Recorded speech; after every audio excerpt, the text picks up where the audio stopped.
आचार्य बालकिशन जी बैठे हैं। मैं तो आश्चर्यचकित हूं। मैंने ढेर सारे क्षेत्रों में ढेर सारी काम करने वाली व्यक्तियों को ध्यान से सुना है, तन्मयता के साथ सुना है, मगर जिस तरह से कंप्यूटर जैसे बोलता हो, आचार्य जी टपर टपर मुझे आयुर्वेद के रहस्य समझा रहे थे। बाबा ने अपने वक्तव्य में कहा कि सन्यासियों के लिए मैं आशीर्वचन करूं। बाबा, मैं 10 दिन पहले आया होता तो आयु के हिसाब से जरूर आशीर्वाद देता। आज मैं इनसे आशीर्वाद की कामना करता हूं कि यह देश आजादी की जब शताब्दी मनाई जाए, समग्र विश्व के अंदर हर क्षेत्र में हमारा देश सर्वप्रथम हो। हमारे यहाँ जो संन्यास्त लेता है, जो भगवा धारण करता है, उसकी आयु, उसकी विद्वता, उसके उद्देश्य कुछ नहीं देखते, उसको प्रणाम करते हैं। मैं आप सभी को प्रणाम कर मेरी बात की शुरुआत करना चाहता हूं। भाइयों बहनों, मैं आज चौथी बार कैंपस में आया हूं। हर बार मैं यहां से एक नई ऊर्जा, नई चेतना और नई आशा लेकर वापिस गया हूं। इस बार भी बारीकी से समय की थोड़ी कठिनाई थी, फिर भी बाबा और आचार्य जी से पतंजलि की समग्र गतिविधियों का ब्यौरा उनसे पूछा भी, जाना भी, और आज मन में शांति और संतोष लेकर जा रहा हूं कि पतंजलि परिवार आने वाले दिनों में कई क्षेत्रों के अंदर देश के पुनरुद्धार का काम करेगा, देश के पुनर्निर्माण का काम करेगा। योग, आयुर्वेद और स्वदेशी, ये तीनों क्षेत्र के अंदर बाबा रामदेव ने विगत 25 साल के अंदर अभूतपूर्व योगदान दिया है। कोई इंस्टीट्यूशन, कोई संस्था जो योगदान न कर पाए, वो अकेले बाबा ने अपने साथियों के साथ। योग, आयुर्वेद और स्वदेशी के आंदोलन के साथ साथ बाबा ने अब शिक्षा पर भी ध्यान दिया है, जिसका मुझे बहुत आनंद है। आज यहां पर भारतीय शिक्षा बोर्ड, पतंजलि गुरुकुलम, आचार्य कुलम और पतंजलि विश्वविद्यालय के माध्यम से मूल भारतीय परंपरा से हमारे चीर पुरातन ज्ञान को एक नई ऊर्जा मिलने जा रही है। इसका मुझे बहुत बहुत आनंद है। स्वामी जी का संकल्प है 1 लाख विद्यार्थियों वाला पतंजलि ग्लोबल गुरुकुलम और पतंजलि ग्लोबल यूनिवर्सिटी। स्वामी जी, मेरी बहुत बहुत शुभकामनाएं और साधुवाद आपके साथ है। ईश्वर आपकी ये इच्छा को पूर्ण करे। आचार्य बालकिशन जी बैठे हैं। मैं तो आश्चर्यचकित हूं। मैंने ढेर सारे क्षेत्रों में ढेर सारी काम करने वाली व्यक्तियों को ध्यान से सुना है, तन्मयता के साथ सुना है, मगर जिस तरह से कंप्यूटर जैसे बोलता हो, आचार्य जी टपर टपर मुझे आयुर्वेद के रहस्य समझा रहे थे।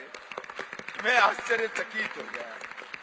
500 से अधिक आयुर्वेद के क्षेत्र में पेपर्स पब्लिश करना दुनिया में किसी भी क्षेत्र में सिद्धि पाने वाले 2% ही लोग हैं। उसमें से एक आचार्य बालकिशन। वे आयुर्वेद के लिए गौरव रखने वाले सभी लोगों के लिए बड़ा आनंद और संतोष का विषय है। जब जब मैं बाबा को देखता हूं, आयुर्वेद और योग चिकित्सा करने वाला एक योगी दिखाई पड़ता है। विदेशी MNCs के खिलाफ लड़ने वाला कभी स्वदेशी का पुरोधा दिखाई पड़ता है, विदेशों में योग का ब्रांड एम्बेसडर दिखाई पड़ता है, काले धन के खिलाफ संघर्ष करने वाला एक सन्यासी दिखाई पड़ता है। शिक्षा को भारतीय शिक्षा का संपूर्ण भारतीयकरण करने की दिशा में एक संकल्पवान शिक्षाविद भी दिखाई पड़ता है और वैदिक शिक्षा को फिर से एक बार पुनर्जीवित कर ईश्वर ने मनुष्य के अंदर पड़ी हुई सभी शक्तियों को आकार देना, उसको मंच देने का हमारा जो परंपरागत वैदिक शिक्षा का जो ज्ञान है उसको आगे बढ़ाने वाला एक शिक्षाविद भी मैं देखता हूं। बाबा, आज रामनवमी के पवित्र दिन पर आपने मुझे यहां बुलाया।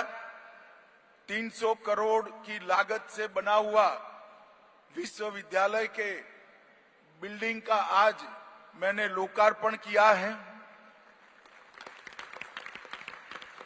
मैंने बाल किशन जी को कहा कि आप इतना सारा करते हैं, जैविक कृषि के लिए आपने आगे करना चाहिए।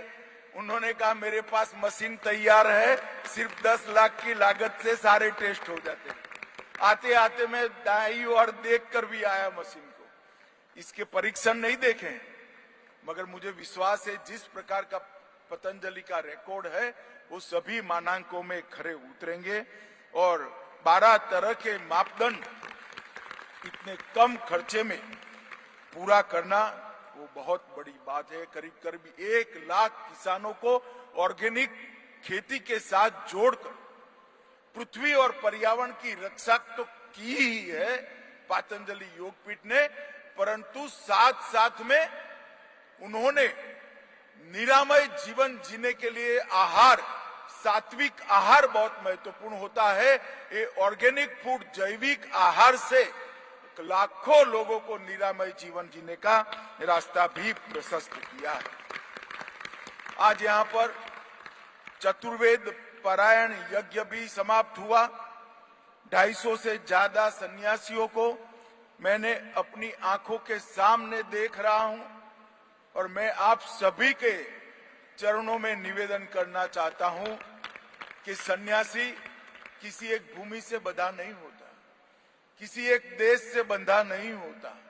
समग्र ब्रह्मांड के कल्याण की कामना करने वाले को हमारे यहाँ संन्यास्त धर्म में प्रवेश मिलता है। परंतु मैं आप सबको इसलिए एक प्रार्थना करना चाहता हूं, ब्रह्मांड का कल्याण तभी होगा जब भारत का कल्याण होगा, भारत के पुरातन वैदिक संस्कृति का पुनरुद्धार।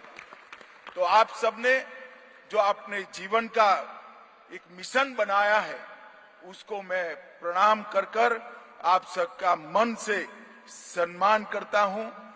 बाबा रामदेव और आचार्य बालकृष्ण के योग धर्म, वेद धर्म, आयुर्वेद धर्म और शिक्षा धर्म और सेवा धर्म के साथ आप जीवन पर्यंत जुड़े रहें और संन्यास्त जीवन के सभी आदर्शों को आप पूरा कर पाए, यही मेरी प्रभु के श्री चरणों में प्रार्थना है। मित्रों, आज प्रधानमंत्री नरेंद्र मोदी जी विगत 9 वर्ष से देश के प्रधान सेवक के रूप में काम कर रहे हैं, प्रधानमंत्री के रूप में काम कर रहे हैं।